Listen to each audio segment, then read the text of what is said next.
now joined by Andy from Thy Art Is Murder. How are you today? Good, thank you. I'm driving around Jersey in my convertible Mustang. Awesome. Getting ready for the Mighty Mayhem Fest. Yes, we are. Today we begin the first rehearsals. Wow. Well, you've got the Holy War album coming up. But if we could go back for a minute, tell us about growing up. At what age did you get involved, starting to play music, and who were some of your big inspirations to do so? Well, I didn't listen to music as a kid. It was kind of foreboding in my household. So I got into music when I was about 18, I guess. Started listening to music and immediately went to the heavy stuff. I started playing guitar when maybe I was 19 or 20. So pretty late start, I guess, but I'm trying to make up for lost time. Well, what were some of those first records? Being a deprived listener, what were some of those first ones you put on that just blew your head off? It was local stuff, really, which is kind of funny. Normally people listen to like international bands and then they find out they have a local scene.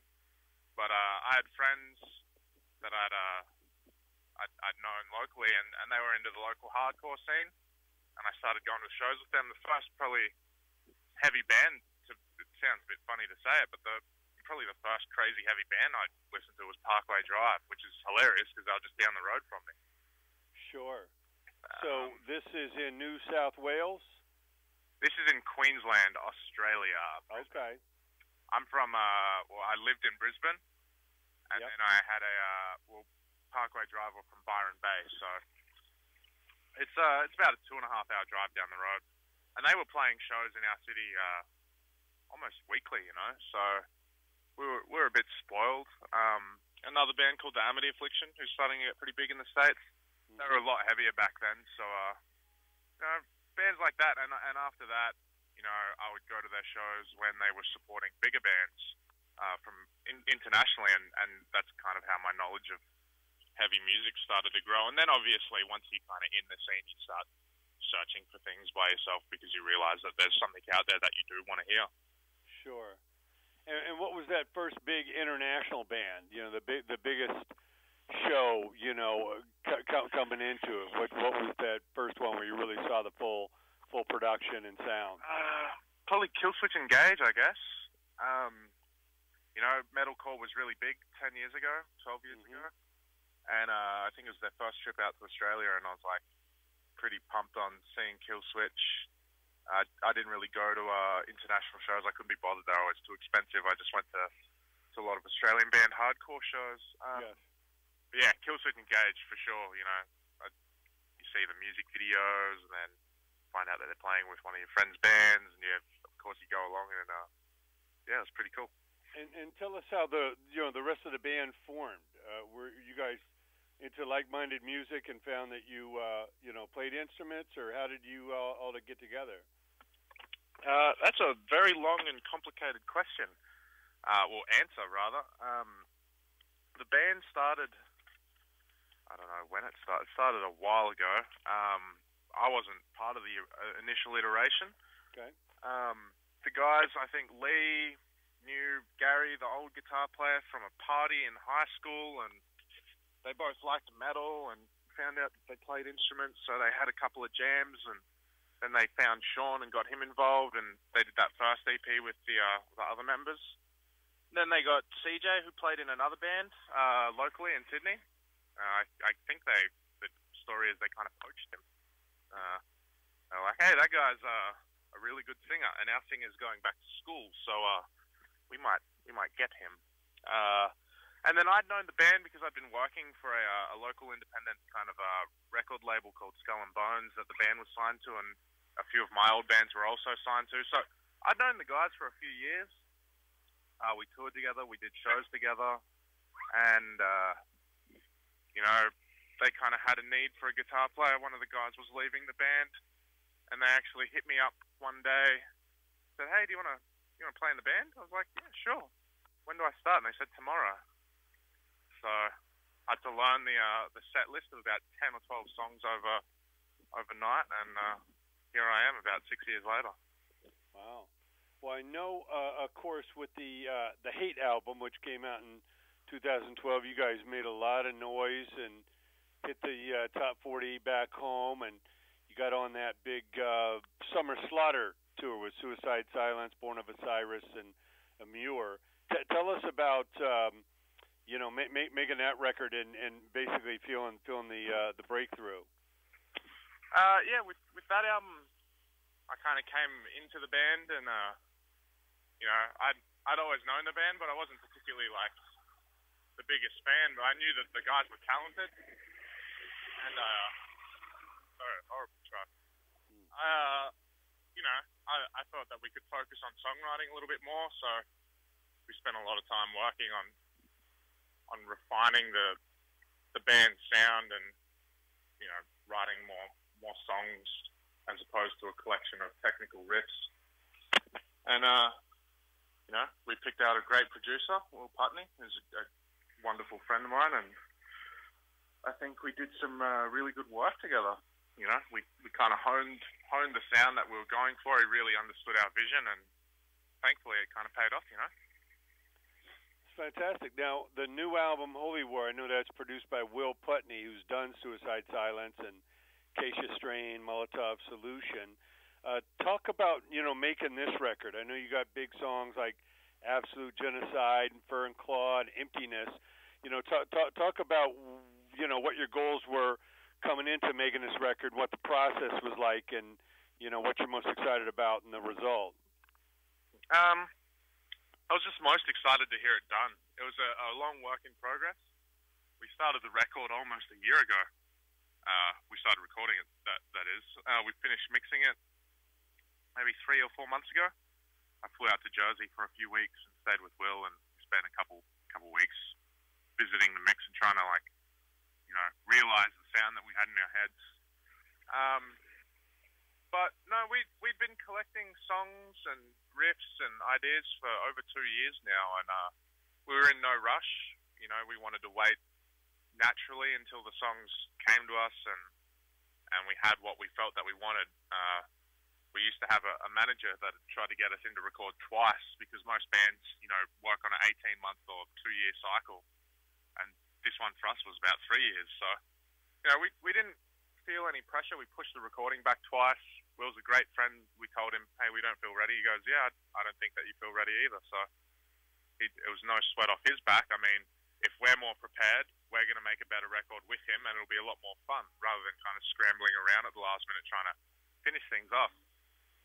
So, having that, and not to say that it was a drawn-out and painful process, but because it was long, we were very excited to hear it done. We set out to make a darker record, slightly more technical, and refine the songwriting, and not that there's a formula, but kind of hone in on what we think our sound is nowadays. Sure, and I know your singer CJ, has got a very powerful, vocal style. What can you say about him, and why is he the perfect singer to bring these songs to life? He's a very animated person in real life, and I think that lends itself to the character that he can put in the inflections of his voice.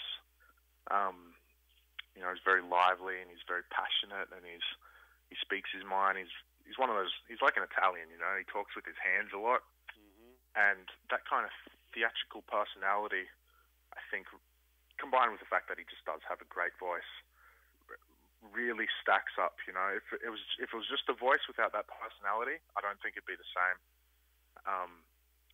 It really brings it to life, and I'll write a lot of the lyrics and explain concepts to him and whatnot. And when he understands the angle of the song, he can really put everything into it, and it affects his delivery. It makes it very unique and interesting and dramatic, and that's what I love about him. Sure. And I know you guys are gearing up for the Mighty Mayhem Festival. Of course, this stars Slayer and King Diamond and Hell Yeah. What does Mayhem mean to you, and what does an opportunity like this to play to bigger audiences in America mean? Oh, it's great. It's the summer festival that we wanted to do this year. When my agent called me or emailed me and said, "Hey, I got you Mayhem." I think I said I could kiss. We're very excited. We've heard about it. It's like the Metal Warp Tour.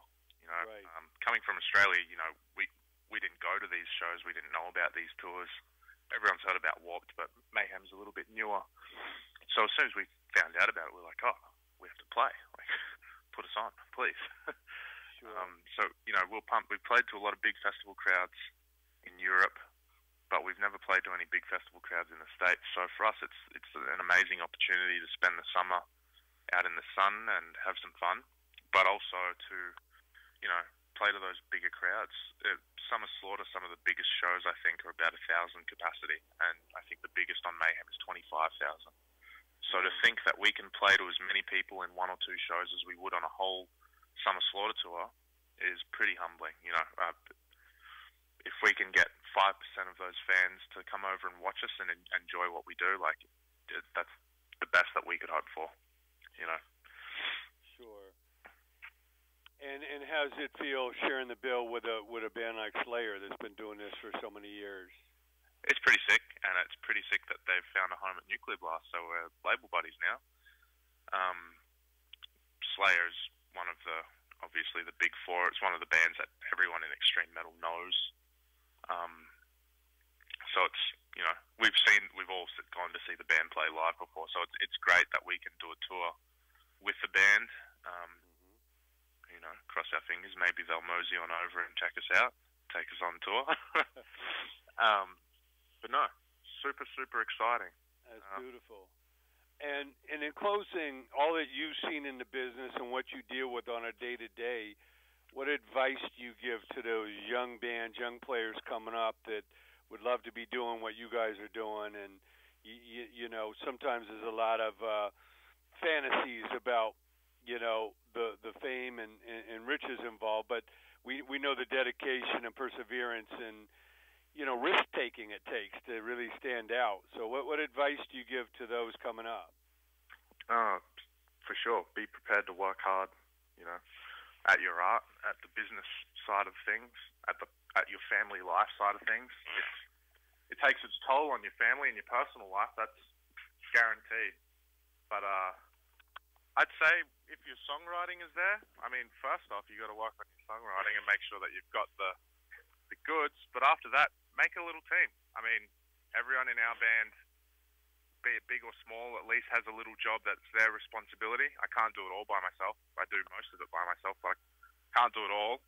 And everyone knows their little part and work together, and try and have fun with it. If we're pretty lucky that we're not too industrialized in this band. We're still friends first and foremost, and even if I'm smashing the guys to do something, they understand that it's for the greater good of our little team, and don't take it too seriously. It's fucking rock and roll.